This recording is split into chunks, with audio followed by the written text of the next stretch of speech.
जय टेकरी सरकार। Hello dear student, आप सभी का स्वागत है हमारे प्यारे चैनल चैंपियन एकेडमी मैथ्स में। डियर स्टूडेंट, आज की वीडियो पर हम पढ़ेंगे डे 16 का एक्सरसाइज 2.2 का क्वेश्चन फर्स्ट का फर्स्ट वाला।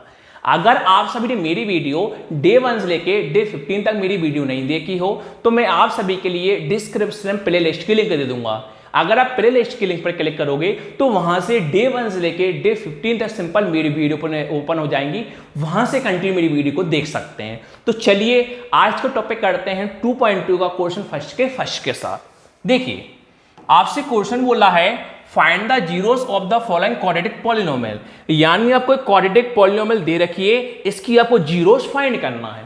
फिर बाद में verify the relationship between the zeros and the coefficient, यानी सबसे पहले आपको क्वाड्रेटिक पॉलिनोमियल का जीरोस फाइंड करना है, बाद में आपको वेरीफाई करना है relationship between zeros and the coefficient, यानी आपको ये बताना है जीरोस का कोएफिशिएंट का रिलेशनशिप बिटवीन जो है वो वेरीफाई होगा या नहीं होगा। तो सबसे पहले अपन क्वाड्रेटिक पॉलिनोमियल का जीरोस फाइंड करते हैं, बाद में इनका रिलेशनशिप अपन बाद में निकालेंगे। तो चलिए जीरोस कैसे फाइंड करते हैं, ध्यान से आप देखिए। तो पहले आपने कौन लिखा, गिवन लिखा, आपने कौन लगाया, कॉमन लगाया। क्वेश्चन क्या आपके पास, एक्स स्क्वायर माइनस का 2x माइनस का 8। इसमें आपको फैक्टराइजेशन करना है जो आपने 9th क्लास में 2.3 या 2.4 में आपने पढ़ा होगा। अब ध्यान से देखिए फैक्टराइजेशन अपन कैसे करेंगे। देखिए, हमें सबसे पहले पता करना होता है, सभी के पास नंबर लाना होना जरूरी होता है, या माइनस का 8 है या माइनस का 2 है, पर आगे आपके पास कोई नंबर है क्या, नहीं है, तो आप समझने के लिए कितना मान लोगे, 1 मान लोगे। अब हम करते हैं फैक्टराइजेशन। अब फैक्टराइजेशन कैसे करते हैं, सबसे पहले क्या करते हैं, हम आगे का मल्टीप्लाई पीछे करते हैं। तो चलिए करते हैं। 1 का इंटू आप -8 में करोगे तो 1 का इंटू -8 में पढ़ना, 1 इंटू -8 कौन होता है, -8। ये आपको लाना होता है मल्टीप्लाई करने पे। अब आपको देखना पड़ता है बीच में नंबर, कहां देखना पड़ता है, बीच में। तो आपके पास बीच में नंबर कौन दिखा दे रहा है, -2। आपके पास बीच में कौन दिखा दे रहा है, -2। सबसे पहले क्या करते हैं, अपन आगे का मल्टीप्लाई पीछे करते हैं, 1 का इंटू -8 में करते हैं।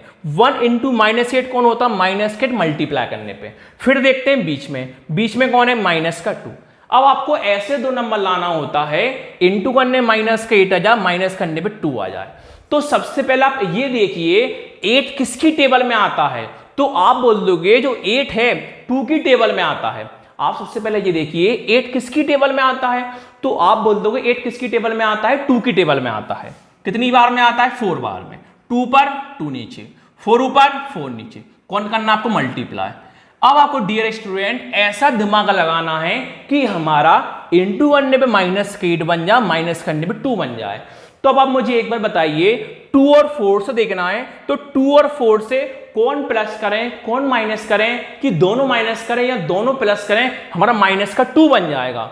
तो आप सबके मन में आ रहा होगा, बड़ी संख्या को कर लेंगे माइनस का, छोटी संख्या को कर लेंगे प्लस में। सर आपने ऐसा क्यों करा, तो ये बताता हूं मैं आपको। इंटू करने पर प्लस माइनस क्या होता है, माइनस होता है। तो 2 इंटू 4 कितना होता है, 8 होता है, और प्लस माइनस क्या होता है, माइनस होता है। तो 4 - 2 कितना होता है, 2 होता है।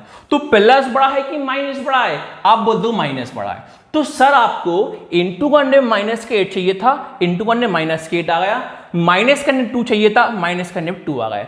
तो सर हमें 2 नंबर मिल चुके हैं। वो 2 नंबर कौन कौन से हमारे पास, +2 -4, क्योंकि +2 और -4 से ही इंटू करने -8 आया, माइनस करने 2 आया। तो सबसे बड़ा टास्क आपका यही होता है, हमें 2 नंबर लाना होता है। तो 2 नंबर हमारे पास कौन कौन आए, +2 आया, -4 आया। अब कैसे लिखेंगे, ध्यान से देखिए। अब फर्स्ट और लास्ट का लिखा जाता है सेम, फर्स्ट और लास्ट का लिखा जाता है सेम। यहां कौन है, पहले x², लास्ट में कौन है, -8।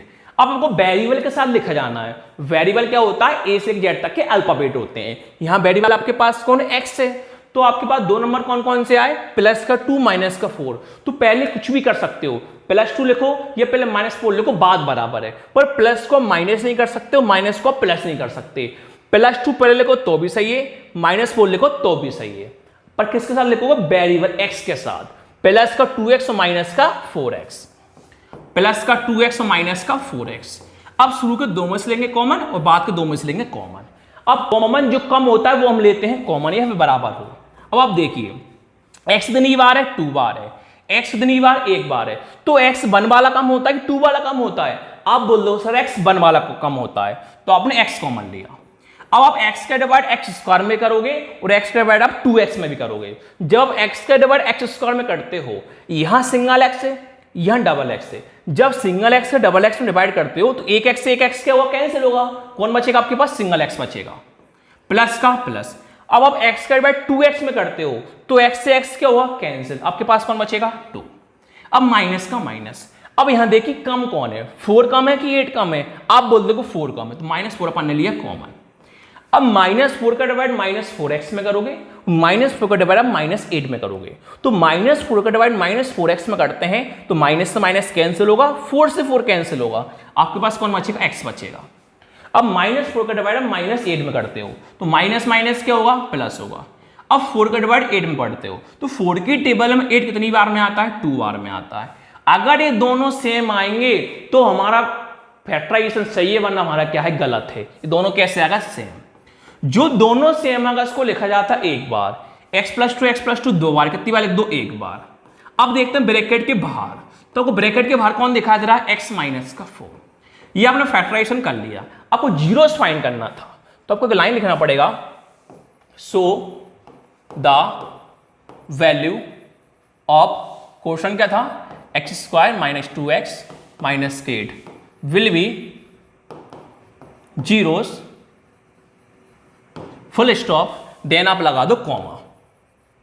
अब करना क्या, देखिए पहले आपके पास कौन है, x + 2 है, बाद में कौन है, x - 4 है, दोनों के कॉलम में ले जाओ जीरो, कि जीरो फाइंड कर रहे हैं, x + 2 = 0 और x - 4 = 0, x + 2 = 0 और x - 4 = 0। आगे आप लगा लो since.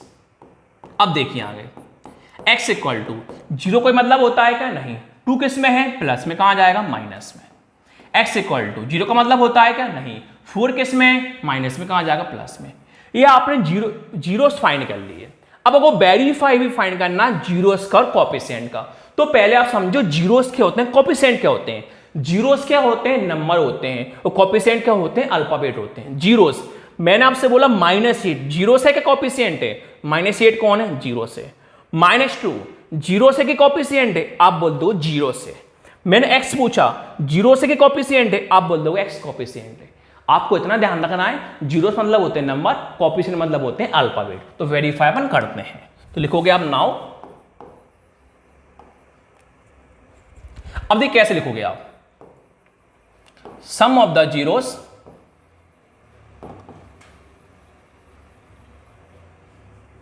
Product of the zeros.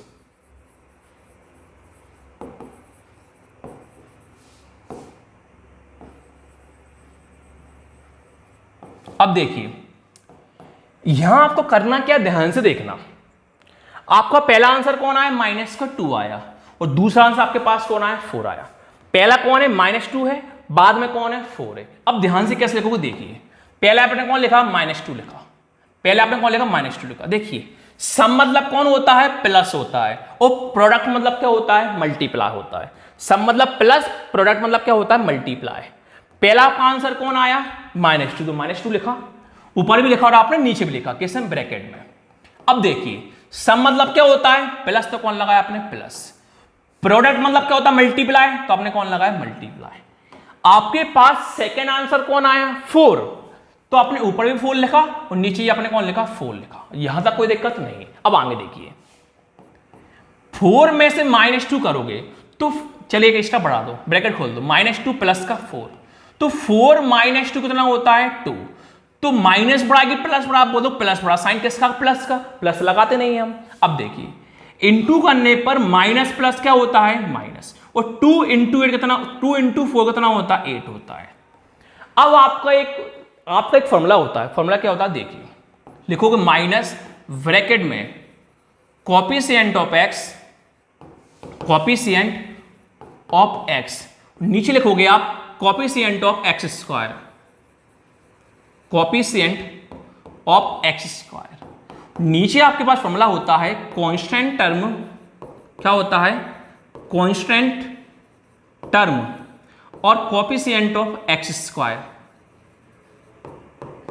अब देखिए आपको कैसे अप्लाई होगा, ध्यान से देखिए। जब ये फॉर्मूला अप्लाई होगा तो ही आपकी कंडीशन अप्लाई होगी। देखिए जब भी आपके पास नंबर फ्रैक्शन में नहीं आता, अगर मान चलिए 2/4 होता तो अपन सही होते, 3/6 होता तो भी सही होते। हमेशा नंबर फ्रैक्शन में चाहिए, हमेशा नंबर कैसे फ्रैक्शन में चाहिए। अब 2 फ्रैक्शन में है क्या? नहीं है। -8 फ्रैक्शन में है कि नहीं है? तो हमें फ्रैक्शन में लाना होगा। तो फ्रैक्शन में लाने के लिए हम नीचे कितना मान लेंगे? 1 मान लेंगे। जब भी नंबर फ्रैक्शन में होगा तो ये कितना होगा हमारे पास 2/1 हो जाएगा। कितना होगा? 2/1। ये कितना होगा? -8/1। हमेशा आपको नंबर फ्रैक्शन में लाना कंपलसरी है। जब फ्रैक्शन में होता तो हम नीचे 1 नहीं लगाते। अगर फ्रैक्शन में कुछ भी नहीं हो तो हमें कितना मानना है? 1 हमने यहां भी माना, 1 हमने यहां भी माना। मान के चलिए यहां फ्रैक्शन में होता या फ्रैक्शन में नहीं होता तो नीचे हम केवल हम 1 ही मानते। सीधी सी बात है, फ्रैक्शन में हर बार लाना है, कुछ ना हो तो कितना लगा दो? 1 लगा दो। अब आपको करना क्या है डियर स्टूडेंट, एक बात का ध्यान रखना। क्या बात ध्यान रखना सर? देखिए नीचे वाले से अब हमें कोई मतलब नहीं है। अब हमें नीचे वाले से कोई मतलब नहीं है, ऊपर वाले से मतलब है। ऊपर वाला न्यूमरेटर से मतलब है। ऊपर वाला न्यूमरेटर से मतलब है। मतलब ये है अगर आंसर प्लस में है, अगर आंसर प्लस में है तो हमें देखना है। अगर हमारा आंसर -2 होता तो हम कुछ नहीं करते। अगर हमारा आंसर -2 होता तो हम कुछ नहीं करते। अगर हमारा आंसर प्लस में है तो एक साइन हमें लगाना माइनस के ब्रैकेट के अंदर, एक साइन लगाना माइनस के बाहर।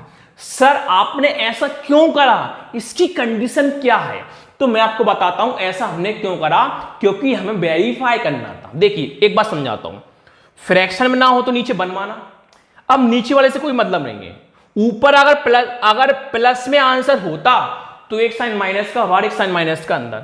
अगर माइनस में आंसर होता तो हमें कुछ भी नहीं करना होता।